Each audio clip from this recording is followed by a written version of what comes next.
ഞാനെപ്പോഴും തുഷാരഗിരി എന്ന് കേട്ടിട്ടുണ്ടായിരുന്നുള്ളൂ. അങ്ങനെ ഞങ്ങൾ എല്ലാവരും കൂടെ ഒന്ന് തുഷാരഗിരിയിൽ പോയി. പക്ഷെ പ്ലാനൊന്നും ഉണ്ടായിട്ട് പോയതല്ല. പ്ലാനൊന്നും ഇല്ലാണ്ട് പെട്ടെന്ന് തോന്നിയപ്പോൾ പെട്ടെന്ന് പോയതാണ് കേട്ടോ.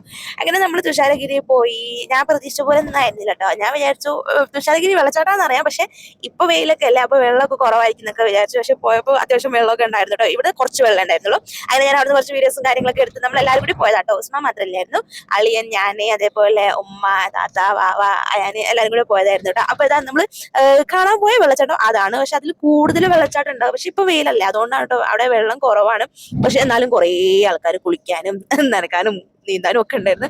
അങ്ങനെ നമ്മളും കുറച്ചൊക്കെ വെള്ളത്തിലേക്ക് കളിച്ചു. നമ്മൾ ഒട്ടും തന്നെ പ്ലാൻ ചെയ്ത് പോകാത്തത് കൊണ്ട് തന്നെ സംഭവം നിങ്ങൾക്ക് പിടികിട്ടിയിട്ടുണ്ടെന്ന് വിചാരിക്കുന്നു. അതുകൊണ്ട് തന്നെ നമ്മൾ എന്താ പറയാ, അതിനുള്ള മുൻകരുതലുകൾ ഒന്നും എടുത്തില്ലായിരുന്നു ഗൈസ്. ഡ്രസ്സും കാര്യങ്ങളും ഒന്നും എടുത്തിട്ടില്ലായിരുന്നു. അതുകൊണ്ട് തന്നെ നമ്മളാരും എന്താ പറയാ കുളിക്കാനൊന്നും നിന്നില്ല. ജസ്റ്റ് ഒന്ന് കാല് മാത്രം നനച്ചു, അയാനെ മാത്രം ഒന്ന് കുളിപ്പിച്ചെടുത്തിട്ടുണ്ടായിരുന്നു കേട്ടോ. അപ്പൊ അത്രേ ഉള്ളൂ. ഉമ്മ പിന്നെ തീരെ വന്നില്ലായിരുന്നു, അവിടെ ഇരിക്കായിരുന്നു കേട്ടോ അവനെ കൊണ്ട്. പിന്നെ നമുക്ക് കുറച്ച് ഫോട്ടോസും കാര്യങ്ങളൊക്കെ എടുത്ത് നമ്മൾ നേരെ വേറെ സ്ഥലത്തേക്ക് പോയി. അത് അടുത്ത വീഡിയോയിൽ ഇടാം.